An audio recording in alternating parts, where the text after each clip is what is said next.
Okay, hey, it's me again. I haven't made a vlog about the whole World War III. Oh my god, I'm so hot. Oh, I locked myself in my car. Okay, so I haven't made a vlog about the current World War III situation in a while. It's currently the 15th of April, and yeah, the reason why I haven't really vlogged is because not much had actually happened so far. Pretty much the whole JobKeeper thing that I was going on about. These are the $1,500 fortnight payments that the ATO is saying that they're going to give small businesses to keep employees employed. Last week on their website it said, do not pay the JobKeeper payments to your staff yet. So they were saying they're going to reimburse you back to the 1st of March. Now, if someone is full-time or is a part-timer that does quite a few hours, it's no drama. But if you have casual or part-time staff that do a small amount of hours that earn already less than $1,500 a fortnight, that's where the trouble is.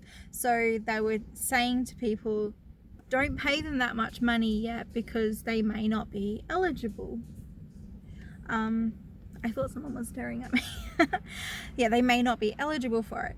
And fair enough. Sorry, I can't get this lighting right. I'm in my car and the sun's blaring. So what the website was saying was to keep paying your staff as per normal. Now, most businesses, like even like myself, are like struggling to pay that staff member their normal wage. So my part-timer usually does 25 hours a week. First I dropped it down to 20 hours. Now she's currently doing 17 hours a week, and it's because there's no work coming in the door. I can't have her standing around doing absolutely nothing, and I can't pay her 25 hours a week as it is. The 25 hours a week that she does not even equivalent to $1,500 a fortnight. It's a little bit less, but as it is, you know, we're a hairdressing salon. We don't make a lot of money. It's very rare that she would even do $1,500 worth of haircuts in a week, and you can't pay someone even like half of what they bring in because you need to put money away for the tax and for the overheads, and yeah, so much mumbo jumbo. I'm just looking at my double chins. Yay, happy, stress, fatness. Anyway, so like I said, it's the 15th today. Or is it the 14th? I don't know, I can't remember. Today is Wednesday, whatever today is. Maybe it is the 15th. It is the 15th because Monday was the 13th, and Monday would have been, well, is technically my 5-year anniversary of owning my salon. Didn't really celebrate. I just decided to go out on a pushback ride, and for some dumbass reason I decided to ride 65 k's. Yes, drama. So anyway, like I was saying, last night the government, or the ATO is the Australian Tax Department, they're the ones paying these, saying that they're going to be handing out this help, have decided to change the the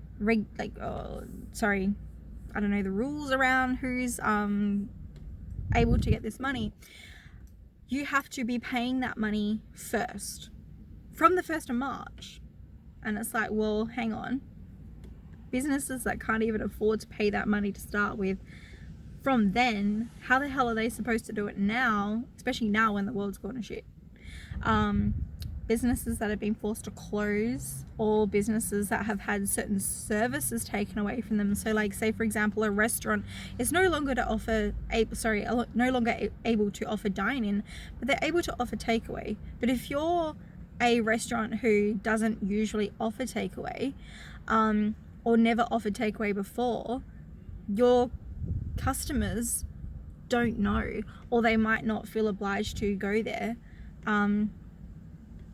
Oh, there was a bee.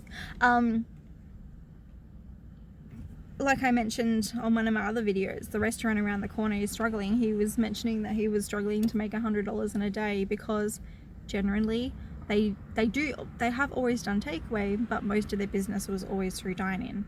And so he's expected to be able to pay his staff or pay himself $1,500 a fortnight when you're struggling to bring $100 in a day. It doesn't work. So my dilemma is I was hoping to be able to receive these $1,500 a fortnight payments so that way I could pay my staff member. I don't expect $1,500 a fortnight. I would just like, you know, even if it was like $500 a week, like that would help so much. But no, I'm not eligible because I don't earn enough money to receive the help to start with. And that's the stupid thing about it. So say for example, I'm just basing it off like a hairdresser's wage. So a full-time staff member, $1,000 a week, $2,000 a fortnight. So if you receive $1,500 a fortnight for that staff member, the out-of-pocket expenses from the business is $500 a fortnight instead of $2,000 because of the $1,500 help. But if you have a part-time staff member who is earning less, so say for example $1,300 a fortnight, because the business doesn't bring in enough money to pay them $1,500 a fortnight, you don't receive any help and are expected to still pay that person $1,300 a fortnight. So the person who is making more money already is the person receiving the more help, but the businesses that are suffering the most, that need the help, are not receiving anything. This is the confusing thing. And the thing is that like you know, like it said, don't pay your staff members this money to start with because you might not be eligible. But now it's saying you need to be eligible. That doesn't make any sense. I'm gonna leave that here. I'm currently angry because yesterday I was crying. This is me putting my little sassy on because I don't want to stop bawling my bloody eyes out. But it's like, you know, there's so many twisted things going here and there. One person saying one thing and someone saying the other thing. So all these businesses that have been stood down are not receiving any help at all at the moment. Like, it's so confusing. The rent help. So my landlord hasn't really helped yet.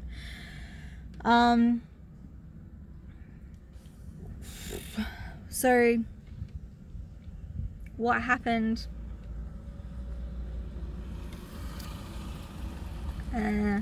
so what was said was, so this is set in law. I have to check because I don't remember if it states that it started in April, so the month of April, or does it start in the month of May, or did it date back to March? Like, I don't know. I have to go and read the like rules about it. But if you're a business that lost 100% of your income, so say for example you were stood down, like a nail salon, they're not allowed to trade at the moment, you're exempt from paying 50% of your rent.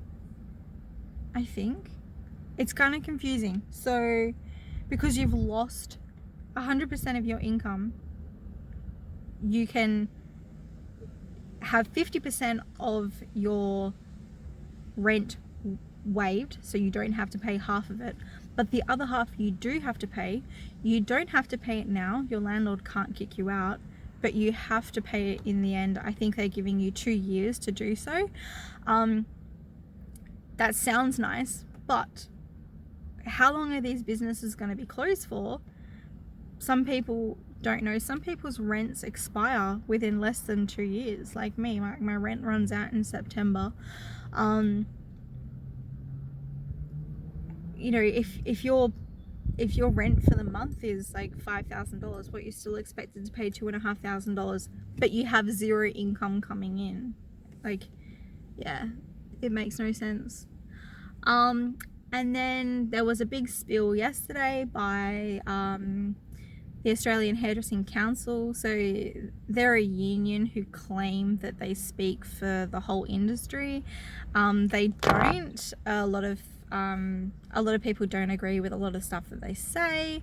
I stand on the fence. I sit on the fence. I agree with some things. I don't agree with others. Now, when this thing first started and businesses were being stood down, I was quite confused, and I was saying I thought that the hairdressing industry should have been stood down, and that was because yes,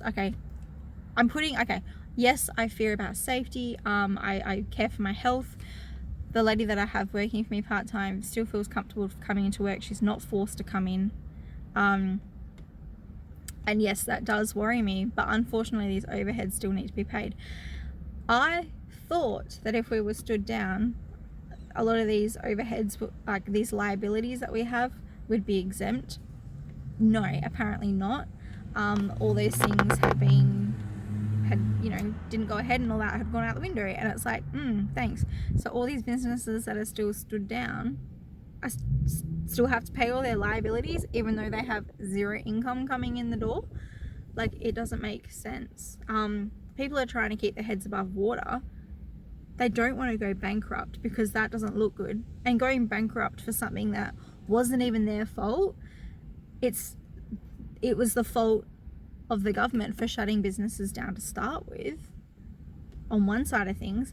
And then, there's people that are sick, but the coronavirus in Australia is not everywhere. Yes, it is in the area that I am in, but there are many regions in Australia where there is no coronavirus at all. And because they've already closed the borders and they've divided even in the states themselves up into regions, those people that live in those towns, there is no way in the world that they're going to get coronavirus, but they're not able to trade. So those businesses that live in those areas, their economy has just gone to shit for no reason to them. They're out in the bloody bush when, like, us in the city have the problem, and that doesn't help at all. The economy needs to keep flowing even in those areas where there is no coronavirus. Like, a lot of people don't understand how big Australia is. It is huge. Like I said, they've divided us into regions. I can still drive over 120 k's and I have not left my region. Just watching these people walk past. There's a few meth and heroin addicts in this area staring at me, giving me the stare down because they know I tell them to F off every time they ask me for money.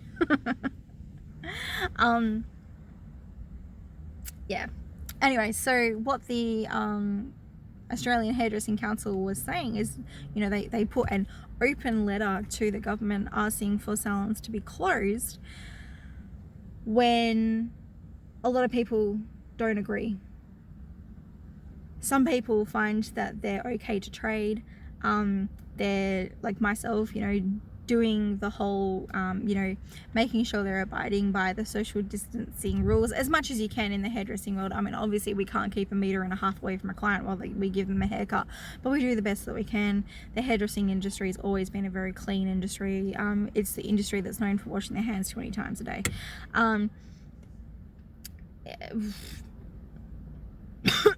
Excuse me. I think the thing that pissed me off is the fact that she put this spiel out.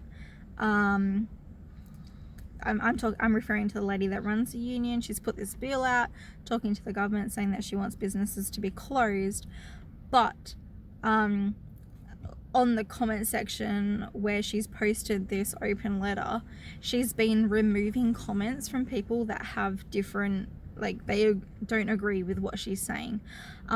One of the things that she was saying is she disagrees that people should have the opportunity to open because she feels that they could be stealing clients from another salon that has chosen to close. And it's like, well, hang on, no salon, nobody owns a person. If that client chooses to go to another hairdresser or barber, even if it's just temporary, that's their choice. the salon that they usually go to shouldn't be able to put a grip on them and say, no, you're not allowed to go somewhere else. That's ridiculous. Like, human rights. Yeah, I don't know. I was quite disgusted. Just the way that she was dealing with things. I think I just spat as I was speaking then. That's gross. Yeah, I was just quite disgusted at the way that she was dealing with it. I'm glad that I'm not part of the union. I've always kind of made that decision. The hairdressing union does all. It doesn't do nothing. There are so many businesses out there that are operating under the table and they have never done anything about it. They claim to be high above the, with standards and all that kind of stuff, but they let things slide, and it's like, hang on. All a union can do really is give you advice on legal terms when it comes to employee and employer rights, and I can get all that information for free straight from the government. I can call them up, or I can go onto their websites and get all the information for free. So why should I pay money to a union that's obviously doing shit all for me?